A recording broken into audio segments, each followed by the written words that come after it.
Hello बच्चों,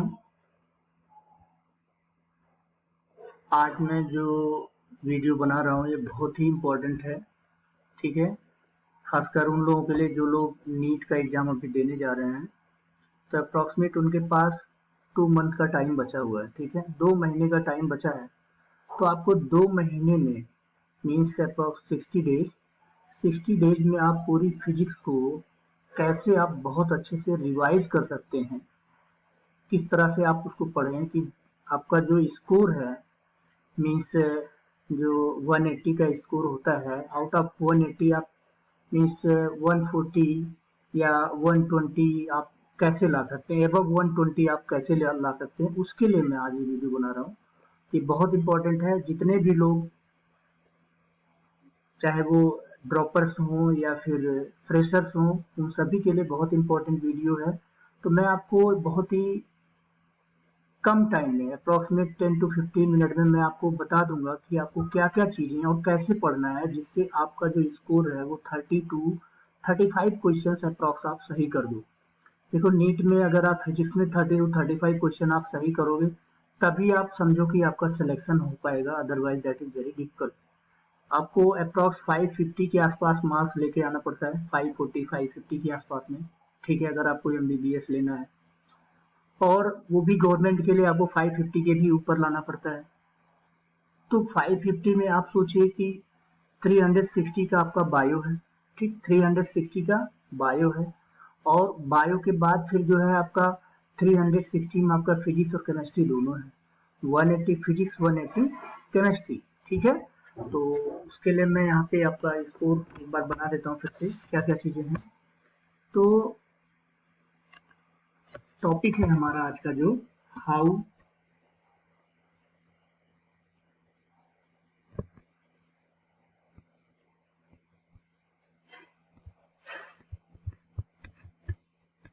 to revise. ठीक है, देखो कंप्लीट तो आप पढ़ नहीं सकते, 2 महीने बहुत कम टाइम होता है, बट रिवाइज आप बहुत अच्छे से कर सकते हो अगर वो स्ट्रेटजी आप फॉलो करोगे जो मैं आपको अभी बताने वाला हूँ। ठीक है, how to revise in 2 month. मैं 2 महीने के स्ट्रेटजी आपको बनाने जा रहा हूँ। How to revise in 2 month for correct 30 to 35 question. ठीक है, इन नीट 2020। तो 2020 में आप कैसे आप रिवाइज करोगे 2 महीने में कि आपका जो स्कोर है 30 टू 35 क्वेश्चन सही हो जाए। और अगर आपका 35 क्वेश्चन सही हो जाता है तो ये मान लीजिए कि आपका आप 550 के ऊपर आप मार्क्स लाने वाले, क्योंकि फिजिक्स में अगर आप 35 करोगे तो बायो में तो आप 100% 300 के ऊपर ही मार्क्स लेके आने वाले हो। ठीक है, 300 उधर हो जाएगा, 140 इधर आ जाएगा, और केमिस्ट्री में आपका 150 के आसपास आएगा। तो 150 प्लस 140 कितना हो जाएगा, 290, और प्लस 300 तो 690 590 के आसपास आपका स्कोर हो जाएगा। तो बहुत बढ़िया स्कोर होगा अगर 300 आप बायो में लेके आते हो। लेकिन फिजिक्स में अगर आप 30 35 लेके आते हो, इसका मतलब है कि आप जो है 300 के ऊपर तो बायो में आप लेके आओगे ही, केमिस्ट्री में भी 140 के ऊपर ही ले आओगे। ठीक है, तो आपका 580 के आसपास, 580 590 के आसपास आ जाएगा, और आपको 100% एमबीबीएस आपको गवर्नमेंट कॉलेज में मिल जाएगा। ठीक है, तो ये है हमारा क्राइटेरिया, 30 टू 35 क्वेश्चन सही करना है 2 महीने में, वो कैसे करेंगे। ठीक, तो मैं अब आपको तरीका स्टार्ट करता हूँ। तरीका कैसे हमें करना है वो अब मैं आपको बताना स्टार्ट करता हूँ। ठीक है, तो यहाँ पे जैसे हमारे पास बायो है, मैं बायो के लिए लिख देता हूँ। बायो के लिए आपके पास 360 मार्क्स है। केमिस्ट्री के पास आपके पास 180 मार्क्स है। ठीक है, और जो फिजिक्स है उसके लिए भी आपके पास 180 मार्क्स है। क्वेश्चंस कितने आते हैं, यहाँ पे आपके पास 90 क्वेश्चंस आते हैं, यहाँ पे कितने आते हैं 45 क्वेश्चंस आते हैं, यहाँ पे कितने आते हैं, यहाँ भी 45 क्वेश्चंस आते हैं। ठीक है, तो ये है क्वेश्चन का डिस्ट्रीब्यूशन। अब आपको यहाँ पे 45 में जो आपको जो सही करना है वो है आपका 30 to 35। ये आप अपना मान के चलो भाई, बहुत अच्छा फिजिक्स है, फिर तो आप 40 के ऊपर भी कर सकते हो, उसकी बात नहीं कर रहा हूँ। बट अगर आपका मीडियम, ठीक है, एवरेज है, तो एवरेज में भी आप 30 से 35 कैसे कर पाओगे, उसके लिए मैं आपको बताने जा रहा हूँ। ठीक है, तो फिजिक्स में 30 to 35 आपको करना है।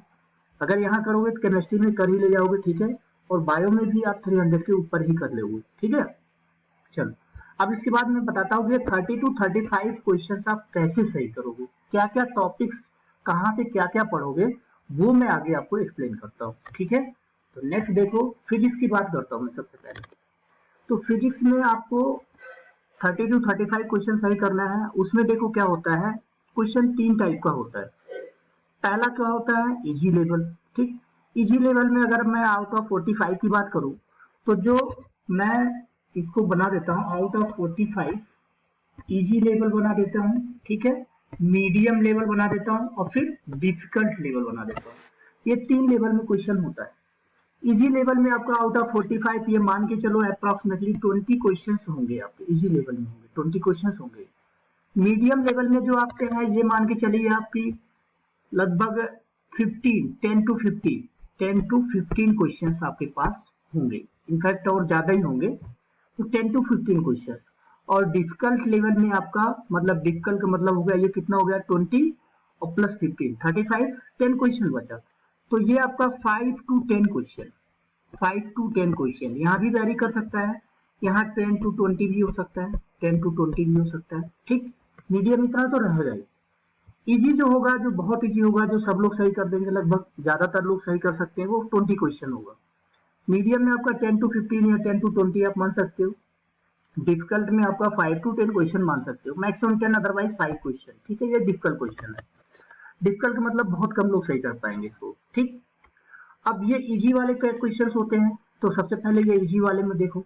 इजी वाले में क्या होता है, इजी वाले में बिल्कुल स्ट्रेट फॉरवर्ड, बिल्कुल स्ट्रेट फॉरवर्ड होता है। इसमें आपको बहुत ज्यादा दिमाग लगाने की जरूरत नहीं होती है, स्ट्रेट फॉरवर्ड होता है। मतलब आपको केवल फार्मूला पढ़ना है, फार्मूला अगर आपको पता है तो फटाफट फार्मूला पुट करो और उसमें आपको आंसर मिल जाएगा। और ये जो आपका 10 to 15 में क्वेश्चन है, मीडियम लेवल वाला 10 to 20 क्वेश्चन है, ये मीडियम लेवल वाले में क्या होता है, इसमें थोड़ा सा आपको दिमाग लगाना पड़ेगा। सपोज मैं एक एग्जांपल देता हूँ, जैसे मैं मान लो आपको इलेक्ट्रोमैग्नेटिक इंडक्शन की बात कर रहा हूँ, कोई इलेक्ट्रोमैग्नेटिक इंडक्शन है, फिजिक्स का टॉपिक है। अब इलेक्ट्रोमैग्नेटिक इंडक्शन में मैग्नेटिक फील्ड जो यूज कर रहा है वो प्रीवियस चैप्टर का यूज कर रहा हूँ। अब उसमें कोई मैग्नेटिक फील्ड का एक्सप्रेशन आपको दे दिया, मतलब प्रीवियस चैप्टर जो मूविंग इफेक्ट ऑफ करंट होता है, अब उसको यूज करा रहा है किसमें, ईएमआई में यूज करा रहा। तो ये दोनों का मिक्सिंग हो गया, दो टॉपिक का। तो ये मिक्सिंग जो है ये आपका मीडियम लेवल में आ गया, समझ में आया। तो मीडियम लेवल में ऐसे क्वेश्चन होते हैं जो डायरेक्टली आप नहीं सॉल्व कर सकते, थोड़ा सा आपको दिमाग लगाना पड़ेगा। जैसे मैकेनिक्स की बात करूं मैं आपको, मैकेनिक्स में आप जब आप रोटेशन करोगे या फिर मान लो फ्लूइड मैकेनिक्स का क्वेश्चन दे दिया, तो फ्लूइड मैकेनिक्स में थोड़ा सा मैकेनिक्स एनएलएम अप्लाई करा दिया या रोटेशन अप्लाई करा दिया, इस टाइप की चीजें अप्लाई कर देगा, वो मीडियम लेवल में क्वेश्चन बन जाएगा आपको। तो उसकी जो डिफिकल्टी लेवल हो मीडियम हो जाएगा। ठीक है, ऐसा क्वेश्चन बना सकते हैं वहां पे। तो ये 10 to 20 क्वेश्चन में आता है। ठीक है, इसमें थोड़ा सा आपको सोचना पड़ता है, मिक्स टाइप के। इसमें क्या होता है, मिक्स्ड कॉन्सेप्ट। कॉन्सेप्ट क्या होता है, कॉन्सेप्ट जो होता है वो मिक्स्ड होता है एंड लिंक्ड होता है। कॉन्सेप्ट एक चैप्टर का दूसरे चैप्टर से क्या होता है, लिंकिंग होती है, बहुत अच्छे से लिंकिंग होती है, मिक्स्ड होता है। तो ये हमारा मीडियम लेवल में आता है। ठीक, तो 10 to 20 क्वेश्चन, अब आप देख लो यहीं से 10 to 20 क्वेश्चन है यहाँ पे, 20 क्वेश्चन 40 क्वेश्चन हो जा रहा है आपका यहाँ पे, या 20 क्वेश्चन या 15 क्वेश्चन, ऑन एवरेज 15 क्वेश्चन यहाँ का रख दो आप, 35 क्वेश्चन हो गया। मतलब आप डिफिकल्ट लेवल में जा नहीं रहे हो, तब भी आपका 35 क्वेश्चन हो रहा है यहाँ पे। ठीक है, तो इसलिए अब डिफिकल्ट लेवल में क्या होता है, डिफिकल्ट लेवल में 5 क्वेश्चन का मतलब ये ऐसे होते हैं कि कुछ ऐसे कॉन्सेप्ट पे, कुछ ऐसे फार्मूले पे आपको क्वेश्चन दे देगा जो फार्मूला आपने बहुत कम सुना होगा, बहुत कम पढ़ाया भी जाता होगा। ठीक है, ज्यादातर कई बार होता क्या है, कुछ चीजें हम स्किप कर देते हैं, तो वो इंपॉर्टेंट नहीं है और वही चीज पूछ ली जाती है, तो वो उस कैटेगरी में आ जाएगा कि आपने पढ़ा ही नहीं। ठीक है, तो वो ज्यादातर ऐसा क्वेश्चन होता है, जैसे कुछ रटने वाला क्वेश्चन हो गया जहां पे फ्रीक्वेंसी इस टाइप की चीजें हो गई, अब एग्जैक्टली आपको नहीं याद है तो आप मैच नहीं कर पाओगे सही से। तो ये डिफिकल्ट लेवल में, या कोई कॉन्सेप्ट आपका रोटेशन का अच्छा क्वेश्चन यहाँ पे दे दिया, वो उसमें कई सारे कॉन्सेप्ट यूज कर लिया रोलिंग का, या फिर स्टैटिक फ्रिक्शन का कोई स्टैटिक का यूज कर लिया जो रोटेशनल स्टैटिक्स है, तो यहाँ पे जो क्वेश्चन बनेगा वो आपका अच्छा क्वेश्चन बनेगा। डिफिकल्ट मतलब बहुत कम लोग सही कर पाएंगे, डिफिकल्ट का मतलब ये है कि बहुत कम लोग सही कर पाएंगे। या तो उसमें फार्मूले, अब मॉडर्न फिजिक्स का क्वेश्चन अगर डिफिकल्ट बनाना हो तो मॉडर्न फिजिक्स में मैकेनिक्स बहुत अच्छा यूज कर लेगा। मोमेंटम कंजर्वेशन इस सबसे रिलेटेड, एनर्जी कंजर्वेशन से रिलेटेड आपको क्वेश्चन यूज करा सकता है वहां पे। रोटेशनल एनर्जी कंजर्वेशन जो होता है वो उसका भी कॉन्सेप्ट अप्लाई करा सकता है। मैग्नेटिक का अच्छा खासा क्वेश्चन यहाँ पे दे सकता है, इलेक्ट्रोमैग्नेटिक इंडक्शन का दे सकता है। तो डिफिकल्ट में कोई लेवल नहीं है, वो कैसे भी क्वेश्चन आपको दे देगा और वो क्वेश्चन आपका टाइम ले सकता है। तो मैं आपको सजेस्ट करूंगा ऐसे क्वेश्चन को आप छोड़ ही दें, ठीक है, क्लास में, क्योंकि जब एग्जाम हो रहा होता है उसमें बहुत प्रेशर होता है, दिमाग पे बहुत प्रेशर होता है। तो ऐसे क्वेश्चन को बिल्कुल आप इग्नोर कर दें। आप सबसे पहले देख ले कौन कौन क्वेश्चन बिल्कुल आपको समझ में नहीं आ रहा, छोड़ दीजिए बिल्कुल। फटाफट पहले आप 45 क्वेश्चन आप रीड करिए, मैं बताता हूँ आपको। उसको 2-3 कैटेगरी जैसे मैं बता रहा हूँ ऐसे आप डिफाइन करो कि ये क्वेश्चन जो आपको लगे कि पहली बार में आएगा, तो 10 क्वेश्चन के आसपास होंगे जो पहली बार में आ जाएंगे। दूसरी बार फिर ऐसे सॉल्व करो, थोड़ा सा टाइम लेने वाले में, थोड़ा सोचने वाले क्वेश्चन होंगे, उसको सॉल्व करो। तो ऐसे करते आप 2-3 स्टेज में जब आप उसको करोगे तो आप 35 क्वेश्चन आराम से सही कर ले जाओगे। मैं इस समय जो नीट का पेपर आ रहा है वो इसका लेवल यही है, ठीक, इसी ढंग से क्वेश्चन आ रहे हैं, ठीक। ये क्वेश्चन का पैटर्न है, कैसे आते हैं और कैसे आपको करना है ये मैंने बता दिया। अब मैं बताता वो चीज जहां से आपको करना है क्वेश्चन, ठीक। सबसे पहले देखो क्या होता है, नीट में क्वेश्चन रिपीट नहीं होते, नीट के क्वेश्चन कम ही रिपीट होते हैं। तो नए क्वेश्चन बनाना, तो नए क्वेश्चन आएंगे कहाँ से? नए क्वेश्चन के लिए मैं सजेस्ट कर रहा हूँ जेई मेंस का जो अभी तक का पेपर जो हुआ है, अभी तक का जो जेई मेंस का पेपर हुआ है, आप ले करके, कब से मैं बता रहा हूँ आपको, अप्रोक्सीमेट आप 10 से 12 साल का पेपर ले लो, 10 से 12 साल का जेई मेंस का पेपर लो और थॉरली सारे क्वेश्चन आप रिपीट कर डालो, उसको कर डालो, अच्छे से रिवाइज कर डालो, सारे कॉन्सेप्ट देख लो उसको। आप देखोगे कि जो नीट का पेपर होगा कम से कम 10 से 15 क्वेश्चन आपको वहीं से मिल जाएंगे, रिपीटेड क्वेश्चन मिलेंगे आपको, ये देख लेना। या थोड़ा बहुत अगर चेंज होगा तो हल्का फुल्का डेटा चेंज होगा, अदरवाइज लगभग क्वेश्चन वैसे मिलेंगे। तो आप 12 साल का जेई मेंस का क्वेश्चन सॉल्व करो और नीट का पेपर आप बहुत आसानी से सॉल्व कर सकते हो, 15 से 20 क्वेश्चन आपको। फिर 15 क्वेश्चन जो बचा उसके लिए देखो क्या करना है, उसके लिए आपको क्या करना है, चैप्टर वाइज आप शॉर्ट फार्मूले सारे फटाफट पहले बना लो। पहले डेली का आप एक टारगेट रखो कि आपको ये इस ढंग से इतना करना है, ठीक। तो आप चैप्टर वाइज पहले फार्मूला बना लो, और आप जहां भी पढ़ रहे होगे, जिस भी कोचिंग में पढ़ रहे होगे, जहां भी आप गाइडेंस ले रहे हो, वहां जो आपको एक प्रॉपर जो नोटबुक या आपको क्वेश्चंस का जो पैटर्न दिया गया है, बुकलेट दिया गया है, वो क्वेश्चन सॉल्व करो उस कॉन्सेप्ट पे। यही सबसे बेस्ट तरीका है रिवाइज करने का। कॉन्सेप्ट लिख लो एक तरफ से एक पेज में, उसके बाद एक पेज 2 पेज में जैसे होता है पतली सी कॉपी बना लो और एक रफ टाइप की कॉपी बना लो। फिर वो जो क्वेश्चन जो आपने करे हुए पहले से वो अच्छे से कर लो, और उसके बेस पे आप नीट वाले क्वेश्चन या जेईई मेंस वाले क्वेश्चन देखो आप कर पा रहे हो कि नहीं कर पा रहे हो, ये करो आप, ठीक। यही चीज आपको कंसिस्टेंटली फॉलो करना है बहुत अच्छे से। ये अगर आप कंसिस्टेंटली फॉलो करोगे तो 100% मैं आपको बता रहा हूं कि आपका 30 to 35 क्वेश्चन जरूर सही हो जाएगा। आप कॉन्सेप्ट अगर आपको शॉर्ट रिवाइज करना है तो बहुत सारी चीजें ऑनलाइन बहुत सारे अवेलेबल है। मैं फार्मूला बनाने जा रहा हूँ कल परसों में नीट का, ठीक है। पूरा शॉर्ट समरी फार्मूला मैं बनाऊंगा, 2-3 जो भी है, 2 दिन लग जाएगा, 3 दिन लगभग। मैं सारा शॉर्ट समरी सारा फार्मूला बना दूंगा, फार्मूला लिस्ट आपके पास आ जाएगी।